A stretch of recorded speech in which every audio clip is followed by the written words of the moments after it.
Good afternoon, everybody. Welcome to the South Campus Show. Beautiful day out as we reach the end of another Minnesota summer. Beautiful summer. Had a great Sunset Fest last week. And today we got Ann Espy, Emily Klinker, the heart and soul of our faith formation department here at St. Victoria. We've been around for years. Welcome, Emily. Welcome, Thanks. Ann. Thank you. And gosh, so first of all, let's start with you, Emily and Ann. I know where you're from, but I'm going to have you tell people where you're from and a little bit about your family. Sure. Well, I'm born in Massachusetts, but I say I'm from Indiana. I lived the most of my time in Indiana, and moved here to Minnesota just down the hill, actually, when I first moved here, 22 years ago. And I have 3 adult children. Madeline is teaching 4th grade in Indianapolis, Indiana. And Thomas is in his 5th year of apprenticeship in Tennessee, Knoxville, Tennessee, to be an electrician. And Joseph is in St. Paul in his 1st year of apprenticeship to be an electrician. Wow. That's almost as long as I was in the seminary. That's great. Yep. How about you, Ann? I am actually from Chaska. I grew up, born and raised in Chaska, so not far from home. Let's see. I've been here at St. Victoria quite a long time now. I've probably, 15 or so years that I've been back. I did a little stint in California for a little bit of time. I spent some time there when I was newly married and working.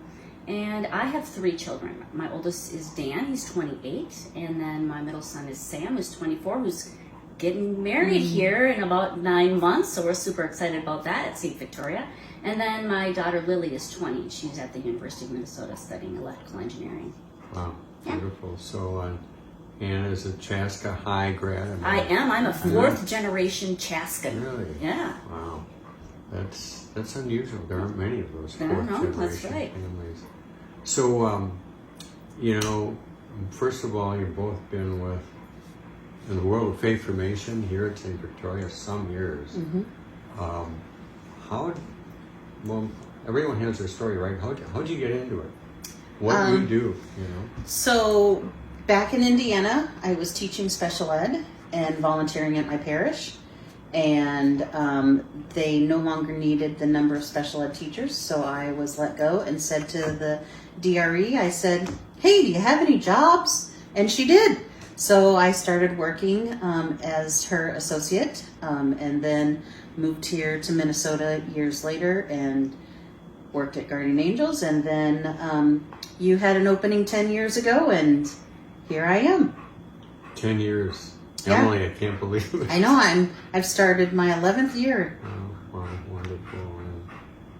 And of course, I love your story too, as a prisoner. Yeah, I'm an electrical engineer by practice and worked for Intel for 14 years in California. And came back, I was volunteering for faith formation. And then this guy, he sat me on a couch in this room. And then he said, I think you should help out and you should take kids to camp. And so I volunteered and took kids to camp. And I think you should help with some more youth ministry stuff. So I did that. And then pretty soon I came back and sat on the couch and you said, I think you should actually take a job. And so here I am. Well, thank you for saying yes. Now I'm not worried about being on this couch again.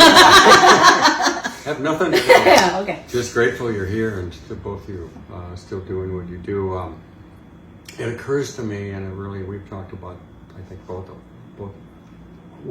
you, that the call to what's technically called the ecclesial lay minister to church is every bit a call, a vocation, a sense of mission, as the ordained ranks and all, and being consecrated religious and all this with the church, and it's just a great gift to the church, and both of you are that to the parish. So, but tell us a little bit about what you do and what is it that is really satisfying in the work you do. Do you want to start? Go for it. Well, I like to say I am womb to tomb, starting with baptisms with you and through adult formation, and a little bit of this and a little bit of that and here and there, and you should see our calendars. They're a little bit crazy. Faith formation for grades 1 through 5 is getting ready to kick off, and I'm excited about the new curriculum and what we're going to be doing for them. Confirmation is going to be running here in 2 weeks, and we've got great stuff for them. The adult stuff is what feeds my fire, I think. So working with the parents for First Communion and the parents with confirmation and baptism and then the adult formation. Because there's a different energy with the parents, especially around the sacraments. They're really excited to have their kids go through it, and it brings up memories for them. And then the Bible studies and the book clubs and the speakers and things that I get to do for adult stuff. I think I get as much, if not more, out of it than some of the women or men that participate in them, just because I get to grow in my faith while journeying with others who are growing in their faith. Beautiful. That is quintessentially ministry. Mm-hmm. You're doing it beautifully. Emily, Ann? Yeah, I just have a real passion for middle schoolers and high schoolers. So I work with the grades 6 through 12, as you know. And they are so open to their faith. It's kind of the time at which the faith actually transitions from mom and dad to becoming their own faith. And so they're looking to encounter Jesus in such a profound way. And it's really, it floats my boat. I really love it. I feel definitely called to it. I love going on mission trips with kids, love doing service projects with them, but I love just having these faith conversations that you can have uniquely with them, that they're open to having as they learn who Jesus is and learn how to have that relationship with him. So You say that now that we're home from the mission trip and we've recovered. Because the mission trip is great. It is. And now it looks even greater than it did, 3 days from. It's grueling. But it's amazing. It is amazing. It's amazing. It's amazing. Yeah, well, folks, trust me, I was on that mission trip and I see what these two do, and it is grueling, and I respect that. And but like a lot of great things, it's a lot of effort, but you see the rewards. And kids in high school really, and I've told you this, quality kids, students, young adults, and gives me great hope, and it's very satisfying to know that you're, as you said, feeding the fire for them and keeping that spark going. And of course, in the work we do, there's challenges and frustrations, and this is life, but we keep doing it. What do you find, start with you, Emily, some of the challenges that are part of just working with the church, the work you do, and formation, and so forth? I think one of the challenges is, like the mission trip, for example, we want to be with the students and serving with them and having small group with them and ministering with them. And there's so much behind the scenes that needs to be done that we don't get to as often as we'd like to have what we call the ministry of presence. And so just be with the adults or the children or the teenagers and stuff. Because there's a lot of behind the scenes stuff that is super important that we couldn't do what we do without it. But it takes our time to do that, and then we have less time to be with the people. Because that's why people go into ministry, is to even my introverted friend here, and I'm an extrovert, that's why we're in it, is to be with the people. But if we didn't do the emailing to remind people they haven't registered and completing another form or, all that administrative stuff. But there's still ministry in administration. Right, and it's in a different sort of way. I think pastors would speak to the same thing. it's what the 75-25 rule, 25% being out there with the people. But to get ready for that and set that up and all the details involved is the emails and the planning and the 75 and kind of the groundwork behind the scenes, if you will.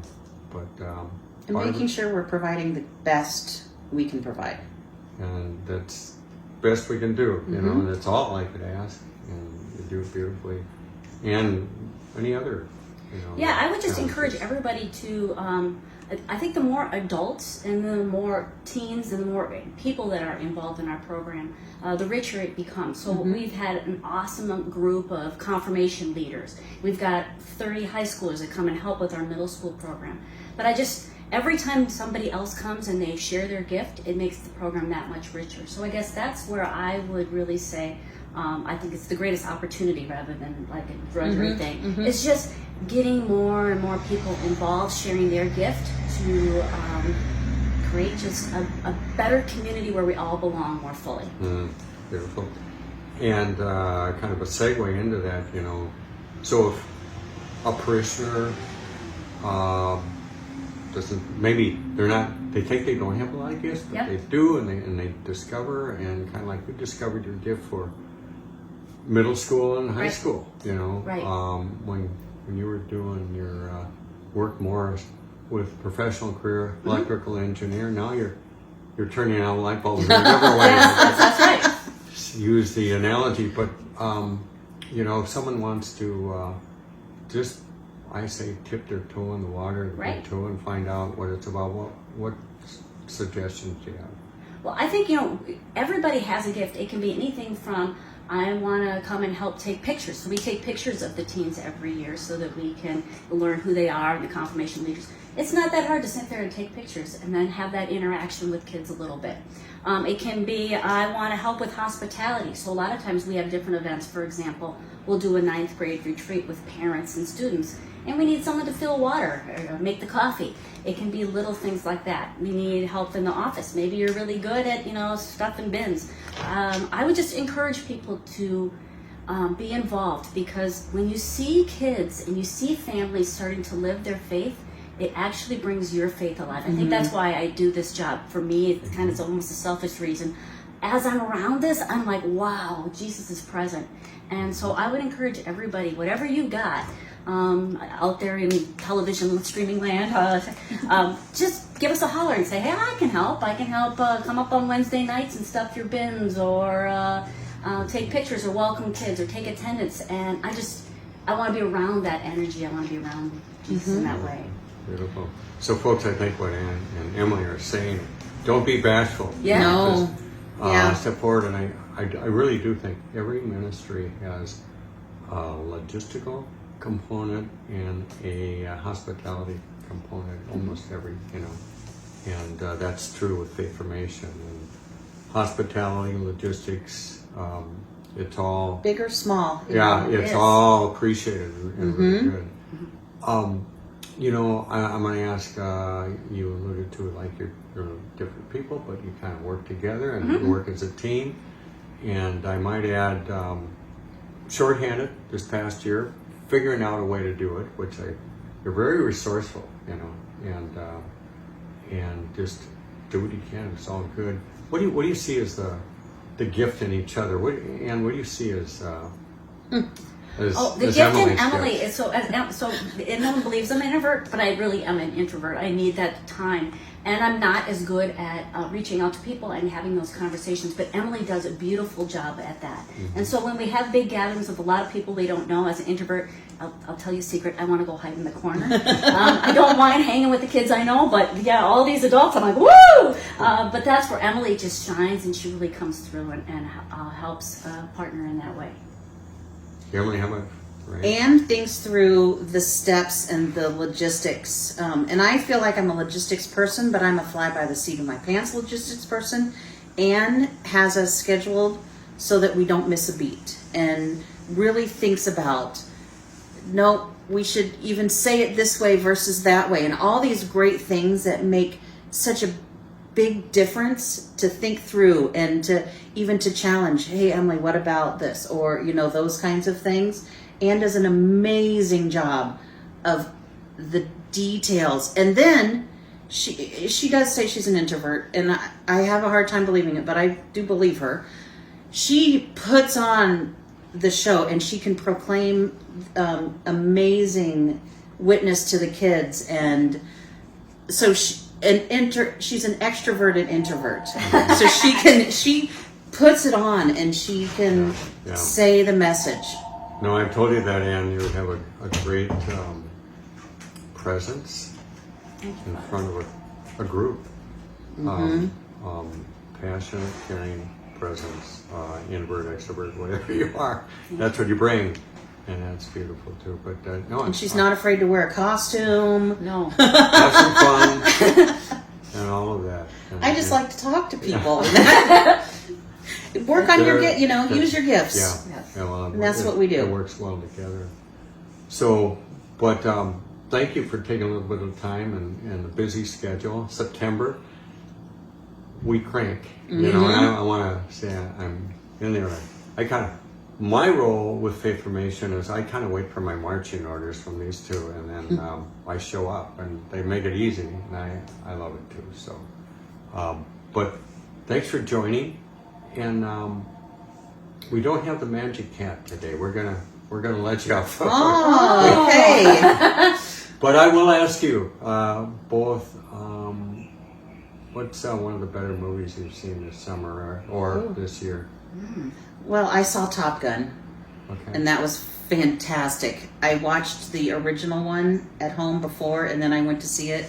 So it was fun to see how everybody's grown in the characters and all of that. So I love Top Gun, but I also saw Father Stew, and that was a fantastic movie. I love movies, and I love movie popcorn. I'm voting on Father Stew. I haven't seen Top Gun yet. So you haven't? No, I gotta get to that. $3 movies on Saturday. All right. I've seen both those. I don't see that many movies, but I actually have seen both those. I'll just say, Father Stew, what was it about that movie that spoke to your heart? It gives you great hope in what God can do with somebody that is so far away from God. I mean, Stu couldn't have been any further away from a relationship with God. And then he literally did everything he could and sacrificed so much, his body, his health, all of that, to be with God and have that relationship and bring others to it. Yeah, for me, I think it's the grit part of him that I really get attracted to, because I think we talked to the confirmation kids about living your faith with grit and courage, and he did that so beautifully, and that's what I liked about the movie. Yeah, it was just in the essence of his humanity. God got to him, and it's a great story. As a priest, Father, especially like when they said you can't be in the seminary, or then when they said to him, you're not going to be a priest. I mean, how was that for you? Yeah.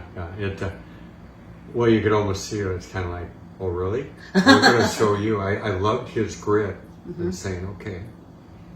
And he came back. He was a fighter in the ring, and then became a different kind of fighter. That was inspirational. Yeah. Good to see that. Great having you on, guys. And next week, folks, I'm not sure what's coming up, but we got something. Hope to see you then. South Campus Show. Take care. God's peace.